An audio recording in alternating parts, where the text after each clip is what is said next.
কর্মফল ভোগ করছেন মমতা বন্দ্যোপাধ্যায়, অভিষেক বন্দ্যোপাধ্যায় এবং কালীঘাটের প্রত্যেক সদস্যরা। তৃণমূল কংগ্রেসের দ্বিতীয় প্রধান যিনি রয়েছেন অভিষেক বন্দ্যোপাধ্যায়, তার বাড়িতে পুরসভায় নোটিশ টাঙানো হচ্ছে যে আপনার বাড়ি অবৈধর কিছু অংশ রয়েছে, সেগুলো ভেঙে ফেলা হবে, বুলডোজার চলবে।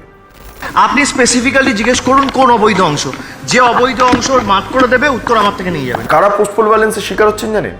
যারা দীর্ঘদিন ধরে তৃণমূল কংগ্রেসের মধ্যে থেকে বিরোধীদের থ্রেট করেছে, বাড়ি ছাড়া করেছে, দর্শন করেছে, বাড়ি জ্বালিয়ে দিয়েছে, সেই সমস্ত ব্যক্তিরা এবার আক্রান্তের শিকার হচ্ছে।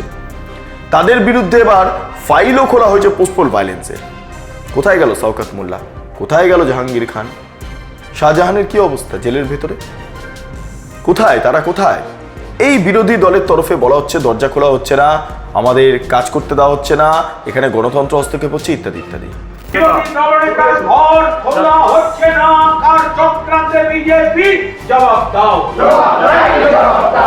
এতবার ধরে তৎকালীন বিরোধী দলনেতাকে সাসপেন্ড করার ঘটনা, তখন গণতন্ত্রে কণ্ঠরোধ হয়নি। আজকে মমতা বন্দ্যোপাধ্যায়ের এটা ভুল ছিল না? ভাইপোকে তুলতে গিয়ে এমন পরিস্থিতির শিকার হতে হলো মমতা বন্দ্যোপাধ্যায়কে যে তারই চেয়ারটা গেল, গদিটা গেল। আর যাকে দল থেকে তাড়িয়ে দিয়েছিলেন সে আজকে আপনার চেয়ারে বসে আছে, সে আজকে মুখ্যমন্ত্রী শুভেন্দু অধিকারী।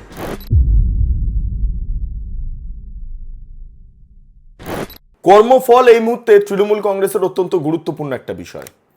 কর্মফল অর্থাৎ তৃণমূল কংগ্রেস এত বছর ধরে, 15 বছর ধরে যা যা করেছে, ঠিক সেগুলোই পুনরাবৃত্তি ঘটছে তৃণমূল কংগ্রেসের বিরুদ্ধেই। তৃণমূল কংগ্রেসের একাধিক সদস্যরা তারা যেভাবে খুন, লুট, রাজধানী বা এই ধর্ষণ বা এই বাড়িঘর থেকে তাড়িয়ে দেওয়া যা যা করেছেন সেগুলোই তারা রিটার্ন পাচ্ছেন। অন্যদিকে দাঁড়িয়ে এই বিরোধী বিধায়কদের কিনে নেওয়া, এই যে বিষয়টা তৃণমূল কংগ্রেস প্রচলিত করেছিল, সেটাই এখন উল্টো হয়ে যাচ্ছে। এখন তৃণমূল কংগ্রেসের বিধায়করাই শাসক দলের সঙ্গে যোগাযোগ করতে চাইছে এই কারণে, কারণ বাঁচাও দম বন্ধ হয়ে আসছে তৃণমূলের অভ্যন্তরে। এখানে শেষ নয়, আরও দেখুন গত 15 বছরে বিধানসভার অভ্যন্তরে বিরোধীদের যেভাবে কণ্ঠরোধ করা হয়েছে, যেমন কংগ্রেস, যেমন সিপিআইএম বা টোটাল লেফট ফ্রন্টের কথা বলছি, তার পাশাপাশি বিজেপিকে যেভাবে কোণঠাসা করা হয়েছে, বিভিন্ন সময় অপদস্থ করা হয়েছে, ঠিক এখনই তার উল্টো প্রতিক্রিয়া ঘটছে। বিরোধী দলনেতার জন্য ঘর খোলা হয়নি। বিরোধী বিধায়করা তারা বিধানসভার যেই করিডোর রয়েছে সেইখানে তারা বসে বিক্ষোভ দেখাচ্ছেন। এই হচ্ছে অবস্থা।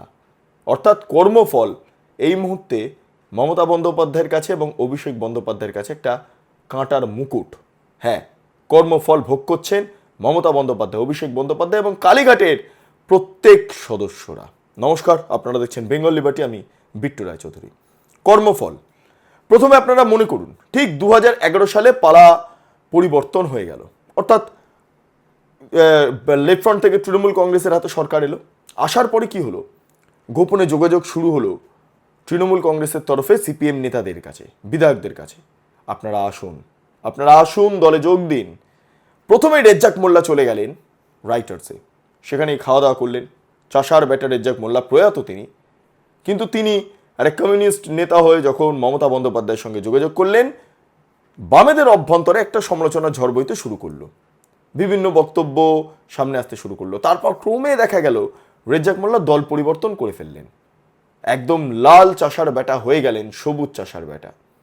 হ্যাঁ, রেজ্জাক মোল্লার দল পরিবর্তনের পর বিভিন্ন প্রশ্ন আসতে শুরু করলো। তারপর দেখতে পারলাম একে একে সিপিআই থেকে, তৃণমূল থেকে তৃণমূলে যোগদান করছেন সিপিআই, সিপিএম, অন্যদিকে দাঁড়িয়ে আরএসপি, ফরওয়ার্ড ব্লক, সমস্ত দল থেকে বেনজলের মতো ঢুকতে শুরু করলো তৃণমূলের দিকে, যার মধ্যে কিছু মস্তানরাও রয়েছেন, যেমন শওকত মোল্লা, যেমন জাহাঙ্গীর খান, যেমন এই শাহজাহান, এই সমস্ত এলিমেন্টসরা তারাও গোপনে গোপনে গোপনে গোপনে তৃণমূলের সঙ্গে যোগাযোগ বাড়াতে শুরু করলো। তারপর তো ডিরেক্টলি ঢুকেই গেল দলের অভ্যন্তরে। তারপর ধীরে ধীরে ঋতব্রত বন্দ্যোপাধ্যায়কে দেখা গেল, তিনিও যোগদান করলেন। এবার চলে যায় একটু মানস ভূঁইয়ার দিকে, মানস ভূঁইয়া যোগদান করলেন কংগ্রেস থেকে একদম তৃণমূলে। পাশাপাশি কংগ্রেসের আরও একাধিক সদস্যরা তারা তৃণমূল কংগ্রেসের দিকে ঝুঁকে পড়লেন। ফলে ধীরে ধীরে পরিবর্তনটা একটা দল পরিবর্তনের দিকে এগিয়ে যেতে শুরু করলো। আজকে কর্মফলটা দেখুন, তখন কোনো রকম কোনো বারণ হয়নি তো, তখন কোনো বারণ করা হয়নি, মমতা বন্দ্যোপাধ্যায় আটকাননি। তাই বিজেপি থেকেও প্রচুর বিধায়করা তারাও যোগদান করেছিলেন এই 2021-এর পর, যদিও তারা দ্বিতীয়বারের জন্য জিতে এলেন না 2026-এ। এই যেমন মুকুটমণি অধিকারী, কৃষ্ণ কল্যাণী, তারপর সুমন কাঞ্জিলাল, এরা সব রয়েছেন, ঠিক আছে।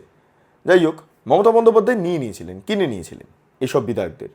কাউকে পাবলিক অ্যাকাউন্টস কমিটির চেয়ারম্যান করা হচ্ছিল। এই সমস্ত ঘটনাগুলো আপনাদের সবাই জানেন আপনারা। এবার দেখুন, দিল্লির বঙ্গভবনে ঋতব্রত হঠাৎ করে শুভেন্দু অধিকারীর সঙ্গে দেখা করে ফেললেন, প্রণাম করলেন, সৌজন্য বিনিময় হলো। হঠাৎ করে ঋতব্রতর নামটাই কেন উঠছে? সৌজন্য বিনিময় তো হতেই পারে না। এই ঋতব্রত বন্দ্যোপাধ্যায় এমন একজন ব্যক্তি যিনি সম্প্রতি দলের অভ্যন্তরে নানা রকম বিরোধী বক্তব্য রাখতে শুরু করেছেন। এই ঋতব্রত বলছেন, দলের যে কাজকর্ম, যে চুরি জুচ্চুরি, সেগুলোর দায়ভার যদি এখন আমাকে নববিধায়ক হিসাবে নিতে হয়, তাহলে ভাই আমি নেব না। ঋতব্রত বন্দ্যোপাধ্যায় মমতা বন্দ্যোপাধ্যায়ের সামনে এবং অভিষেক বন্দ্যোপাধ্যায়ের সামনে এই কথাটাই তুলে ধরছেন। যাই হোক, ঋতব্রতর এই কথা শুনে মমতা বন্দ্যোপাধ্যায়ের কপালে চিন্তার ভাঁজ। এই রেশ কাটতে না কাটতে ঋতব্রতর সঙ্গে সরাসরি রাজ্যের মুখ্যমন্ত্রী শুভেন্দু অধিকারীর দেখা হওয়া, সেটা আবার দিল্লিতে গিয়ে। এটা খুব ইম্পর্টেন্ট। তাহলে কি এবার ঋতব্রত কোনোভাবে চাইছেন যে বিজেপিতে এবার নাক গলাতে?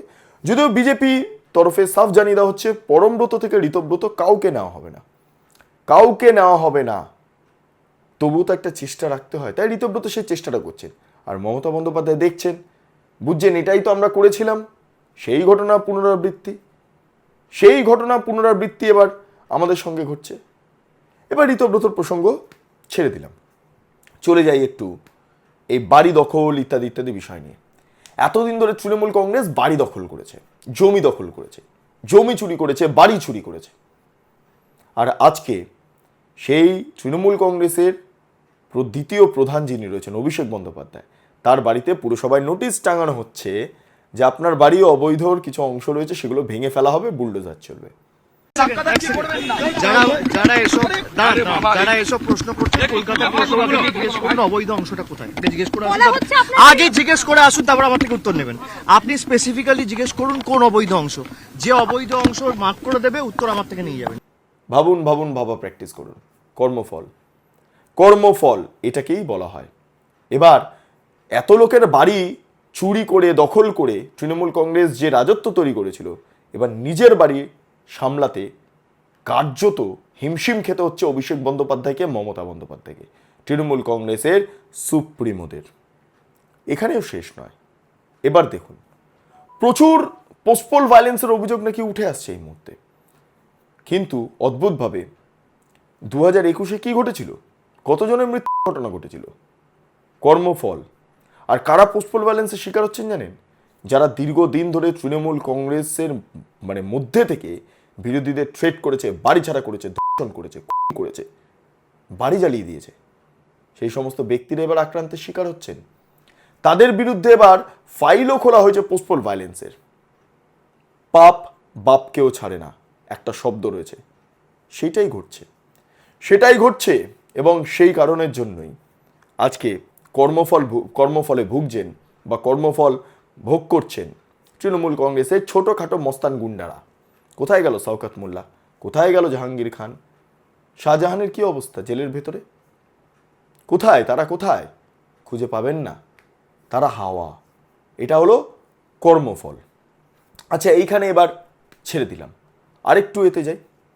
বিধানসভাতে এই বিরোধী দলের তরফে বলা হচ্ছে দরজা খোলা হচ্ছে না, আমাদের কাজ করতে দেওয়া হচ্ছে না, এখানে গণতন্ত্র হস্তক্ষেপ হচ্ছে, ইত্যাদি।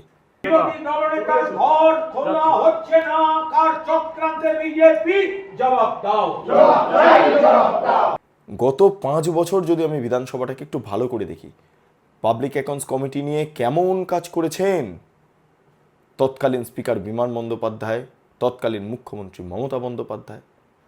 মুকুল রায় দলত্যাগী বিধায়ক, তাকে বিরোধী বিধায়ক হিসাবে পাবলিক অ্যাকাউন্টস কমিটির চেয়ারম্যান করে দেওয়া হলো। আচ্ছা, সেই রেশ কাটতে না কাটতে এবার আমরা কি দেখলাম? আমরা খুব ইম্পর্টেন্টভাবে দেখলাম কৃষ্ণ কল্যাণী, আরেক বিজেপি থেকে দলবদলু বিধায়ক যে তৃণমূলে গিয়েছে, তাকে পাবলিক অ্যাকাউন্টস কমিটির চেয়ারম্যান করা হলো। তারপর কাকে করা হলো? আরেক দলবদলু বিজেপি বিধায়ক, খাতায় কলমে কিন্তু তৃণমূলে যোগদান করেছেন, সুমন কাঞ্জিলাল, তাকে পাবলিক অ্যাকাউন্টস কমিটির চেয়ারম্যান করা হলো। বিধানসভার যে রীতি, কোনো লিখিত কোনো নিয়ম নেই, একটা রীতি অনুসারে বিরোধীদের পাবলিক অ্যাকাউন্টস কমিটির চেয়ারম্যানশিপ দেওয়া হয় বিরোধীদের। আর এখানে এমন বিরোধীদের বেছে বেছে পাবলিক অ্যাকাউন্টস কমিটির চেয়ারম্যান করা হয়েছে যারা দলবদলু। বুঝতে পারছেন কি করা হয়েছে? এটা গণতন্ত্র রোধ করা হয়নি। এতবার ধরে তৎকালীন বিরোধী দলনেতাকে সাসপেন্ড করার ঘটনা, তখন গণতন্ত্রে কণ্ঠরোধ হয়নি। বিধানসভার ভেতরে কোনো মোশন এলে সেই মোশনের বিষয়ে আলোচনা করা হয় না, তখন কোনো রকম কোনো গণতন্ত্রের কণ্ঠরোধ হয়নি। আজকের দিনে দাঁড়িয়ে আপনাদের পর্যাপ্ত কাগজপত্র জমা দেওয়া হচ্ছে না বলে সচিব অর্ডার দিচ্ছেন না যে বিরোধী দলের ঘরটা খুলে দেওয়া হোক বিরোধীদের জন্য। হাউস বিলংস টু অপোজিশন, কিন্তু নিয়ম তো মানতে হবে। যে নিয়ম এতদিন ধরে বিধানসভা মানেনি, সেই নিয়ম এখন মানতে গিয়ে এখন তৎকালীন শাসক দলের বিধায়করা, আজকে তারা বিরোধী, তারা বিরোধী দল নেতার ঘরের বাইরে বসে আছেন।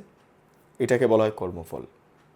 কর্মফল এরকম একাধিক ঘটনা ঘটছে, একাধিক বিষয় সামনে আসছে। এবার আপনারা ভাবা প্র্যাকটিস করুন। লাস্ট একটা বিষয় উত্থাপন করব।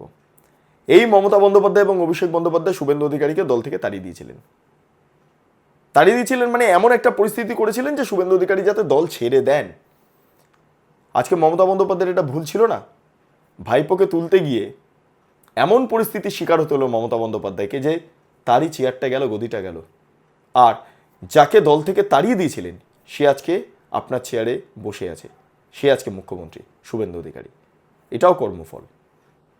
ফলে বিধায়ক, দল চেঞ্জ, বিধানসভার অভ্যন্তরে কাজকর্ম বা পোস্টপোল ভায়োলেন্স, সব কিছুতেই এই কর্মফল ভোগ করছেন মমতা বন্দ্যোপাধ্যায়, অভিষেক বন্দ্যোপাধ্যায়। সেই কারণে দলটার এত করুণ দশা। যাই হোক, আমার যা বক্তব্য আমি রাখলাম। এই প্রতিবেদন আপনারা দেখলেন। আপনাদের যে সমস্ত মতামত আছে অবশ্যই কমেন্ট সেকশনে জানান। আপনারা এতক্ষণ ধরে দেখছিলেন বেঙ্গল লিবার্টি।